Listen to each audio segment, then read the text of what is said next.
अरे अगर आपके पास पैसों की इतनी अभाव थी तो बड़े बड़े कंपनी के मालिक से लो, जिनको आपने कॉर्पोरेट टैक्स में कितने प्रतिशत उनको माफ कर दिया। अगर सरकार के पास पैसे नहीं थे तो वह बड़े बड़े अरबपतियों से लेते, जिसका कर्जा अपने पब्लिक सेक्टर बैंक में आपने माफ। मेरे हाथ में मेरे पिता का लाश है, पर उसको मैं बिस्तर तक मैं नहीं लेटा पाया। कोई नहीं भूला मां गंगा के गोद में वो लाशें जो बह रही थी। इस समय पर सरकार इतनी क्रूर हो सकती है, मैंने कभी नहीं समझा कि जहां पे बेरोजगारी, जहां पे कोविड की महामारी, आपने क्या थोपा? एलपीजी गैस की दाम में बढ़ोतरी। आपने क्या थोपा? पेट्रोल और डीजल के दाम में बढ़ोतरी। आपने क्या थोपा? केरोसिन के दाम में बढ़ोतरी। क्या यह समय था? क्या यह समय था कि आप गरीब से आप पैसा ले? क्या यह समय था कि आप गरीब से आप पैसा लेकर और फिर यह तर्क दे कि हमने वैक्सीन दिया? दोस्तों, विपक्ष के सांसद गौरव गोगोई ने अपने जोरदार भाषण में मोदी सरकार की बखियां उधेड़ के रख दी है। उन्होंने स्पष्ट तौर पर ये पूरा का पूरा संदेश संसद भवन में दिया है कि जो आज इस देश का नागरिक, हर तबके का नागरिक इस मोदी सरकार से लगा रहा था कि उनको जब मोदी सरकार सत्ता में आएगी तो जो वादे किए गए हैं उनका तुरंत समाधान हो जाएगा, तुरंत वो वादे पूरे कर दिए जाएंगे।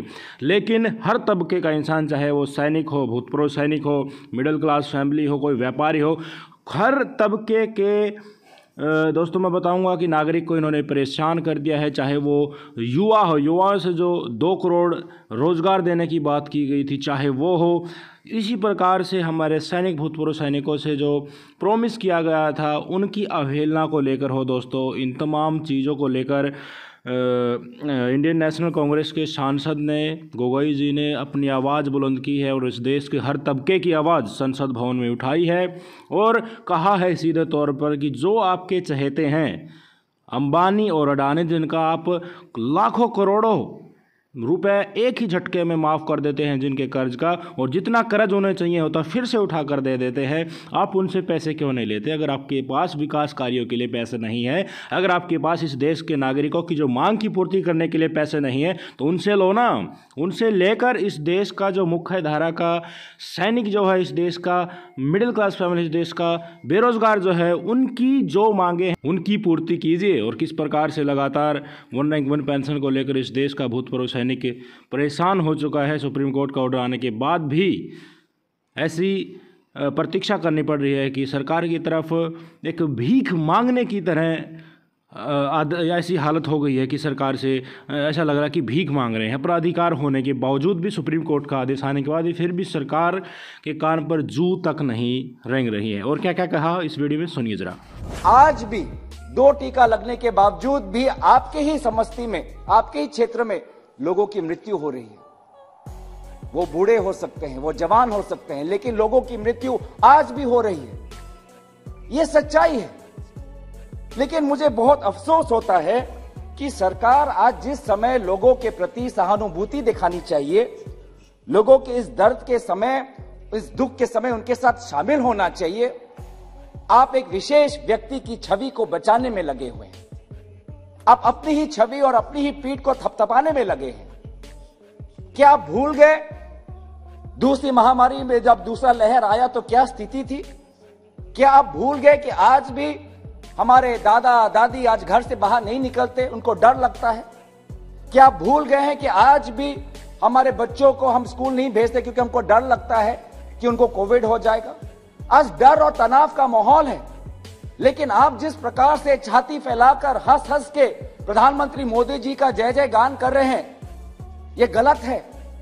इस रास्ते पे मत जाइए, क्योंकि जब प्रजा आपसे सुनेगी, जब प्रजा आपसे सुनेगी तो प्रजा को लगेगा, लोगों को लगेगा कि हां कोविड चला गया। फिर प्रजा को लगेगा कि क्यों हमको कोविड का दूसरा टीका लगाए। मोदी जी ने कहा, सत्ता पक्ष ने कहा कि कोविड पे जीत हमने हासिल कर ली, तो क्यों हम मास्क पहने, तो क्यों हम दो दूसरा टीका लगाएं। तो लोगों के बीच में ये गलत आप मैसेज दे रहे हैं कि आज कोविड के लेके सतर्क मत हो। दुनिया ये गवाह है, इजराइल और अमेरिका में जहां पे 80% लोगों को 2 डोज मिल चुका है, वहां पर भी तीसरी लहर का संकट है। आज ओमाइक्रॉन वहीं से आ रहा है। लेकिन आज आप भारत के आवाम को क्या संदेश दे रहे हैं? कोई डरने की बात नहीं, कोई कोविड से डरने की बात नहीं। आप आइए, आप निर्वाचन में आइए, आप ऐसे करिए। आप भारत को सतर्क करने के लिए कहिए। आज मुझे याद आता है कि 2021 के प्रारंभ में, जनवरी में डावोस में जाकर प्रधानमंत्री जी ने कहा कि भारत ने कोविड पर विजय हासिल कर ली। क्या डावोस में वर्चुअल समिट में जब हुआ था तब उन्होंने कहा था? क्या आप भूल गए? जनवरी 2021 में आप, हमारे प्रधानमंत्री ने दुनिया के सामने बोल दिया कि भारत ने विजय हासिल की। और उसके बाद क्या नतीजा हुआ, क्या वास्तविकता है, हम सबको पता है। आप लोगों को क्रोनोलॉजी शब्द से बहुत लगाव है, तो क्रोनोलॉजी थोड़ा मैं भी आपको याद दिलाना चाहता हूं। 2020 के फरवरी माह में 12 तारीख को हमारे नेता राहुल गांधी जी ने कहा था कि कोविड को लेकर सरकार सतर्क रहे। लेकिन उस समय के सरकार ने हम पे हंसे थे। और उस समय भी आपने यही कहा कि क्या कह रही है कांग्रेस पार्टी, क्या कह रही है राहुल गांधी जी, बेवजूदा की बातें कर रही है, बेवजूदा की बातें कर रहे हैं। और वही बातें आज सच साबित हुई, उन्हीं की बातें सच साबित हुई। मैं क्रोनोलॉजी पे आता हूं, जब 2020 के सितंबर में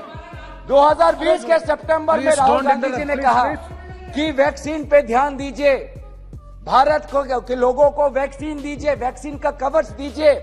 उस समय भी आप लोगों ने यही आरोप हम पे लगाया कि क्या बात कर रही है कांग्रेस पार्टी, क्या बात कर रहे हैं राहुल गांधी जी, क्यों लोगों के बीच में डर फैला रही है। लेकिन अगर आपने हमारी बात सुनी होती तो जिस समय भारत के लोगों को वैक्सीन की जरूरत थी, आज वो उस समय आप वैक्सीन विदेश नहीं पहुंचाते। जिस समय हमें अपने देशवासियों को वैक्सीन देना था, आपने वैक्सीन बाहर दूसरे देशों को दी।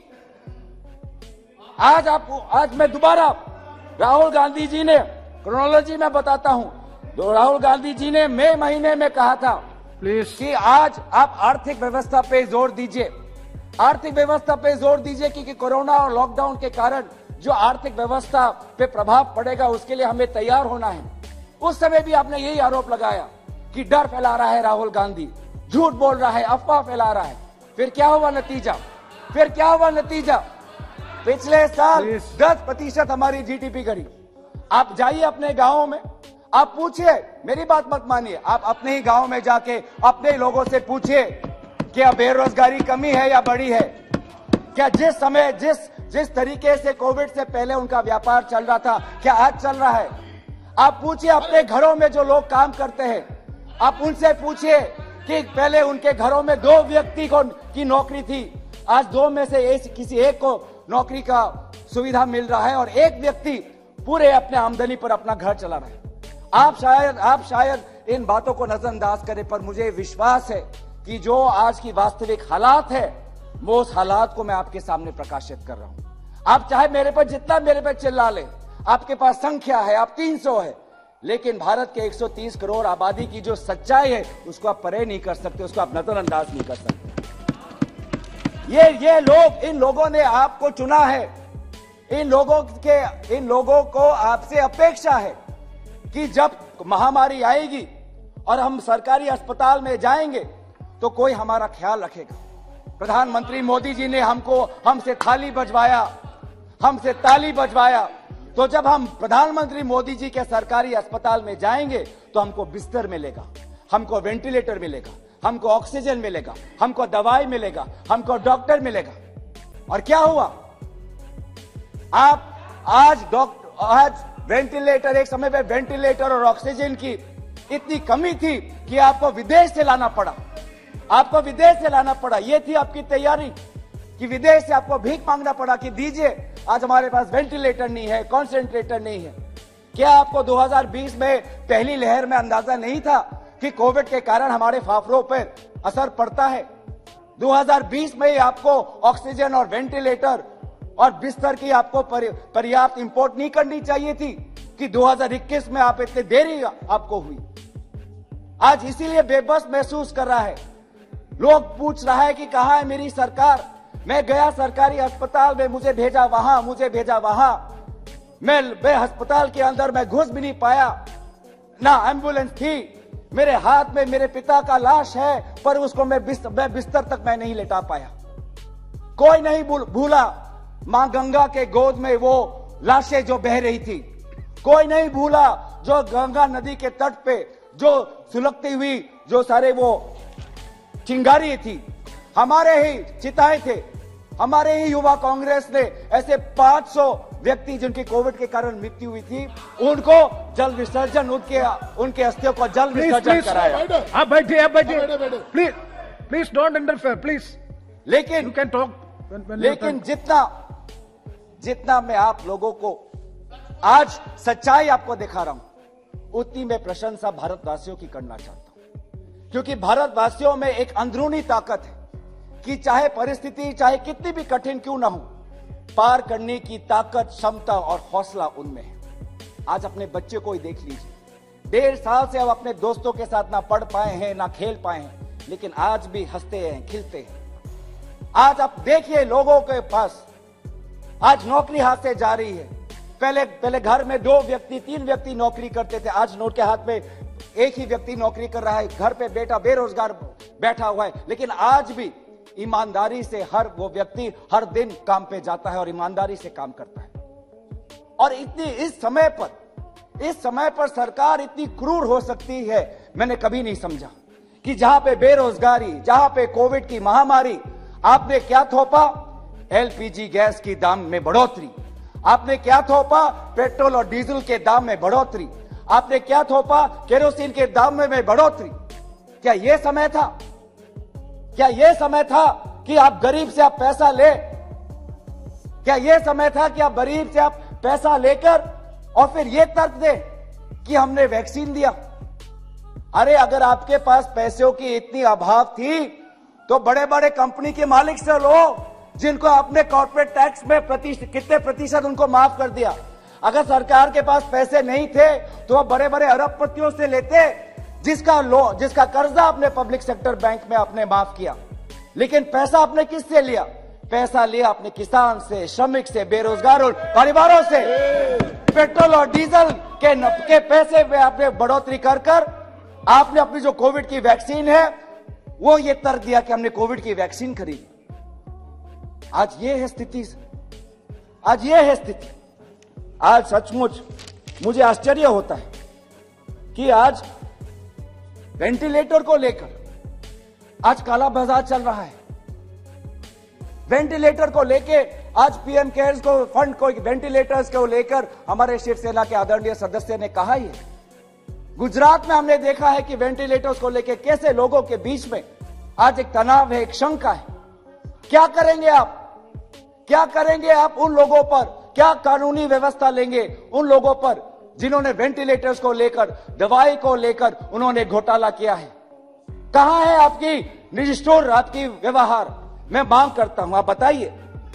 आज आप बताइए कि आप गरीब से आप पैसा लेते हैं, लेकिन सेंट्रल विस्तार में आपके पास पैसे खर्च करने के लिए पैसे हैं, उसके लिए पैसे हैं, लेकिन गरीब को जो आज आर्थिक मदद मांग रहा है आपसे, गरीब आपसे कह रहा है कि सरकार मेरी बात सुनो, आज मेरे घर में बेरोजगारी बढ़ी है, मेरे पिता जो नौकरी करते थे आज उनकी वो चले गए, वो गुजर गए हैं, मेरा बेटा जो नौकरी करता है वो गुजर गया है, आपने मेरे पे पेट्रोल और एलपीजी गैस के दाम बढ़ा दिए हैं, मैं तब भी झेल रहा हूं, जूझ रहा हूं, जी रहा हूं, संभाल रहा हूं अपने घर को, अपने जिंदगी को, लेकिन थोड़ी तो मदद करो, थोड़ी तो मदद करो।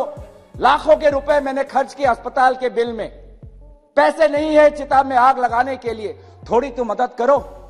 यही तो मांग हमारे दल के नेता राहुल गांधी जी कह रहे हैं कि जिन परिवारों में कोविड के कारण किसी की मृत्यु हुई, क्या सरकार उनके पास देने के लिए क्या 4 लाख भी नहीं है आपके पास?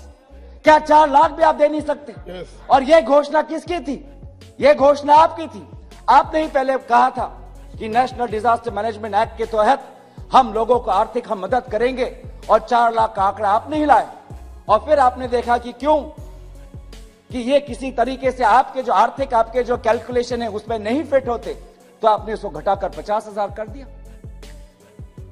अरे आपके पास पैसे की इतनी कमी है तो कॉर्पोरेट पे टैक्स बढ़ाइए, गरीब पे क्यों टैक्स लगा रहे हैं आप? पेट्रोल का टैक्स, डीजल का टैक्स, जीएसटी का टैक्स, यही मांग है। क्या ये मांग जायज नहीं?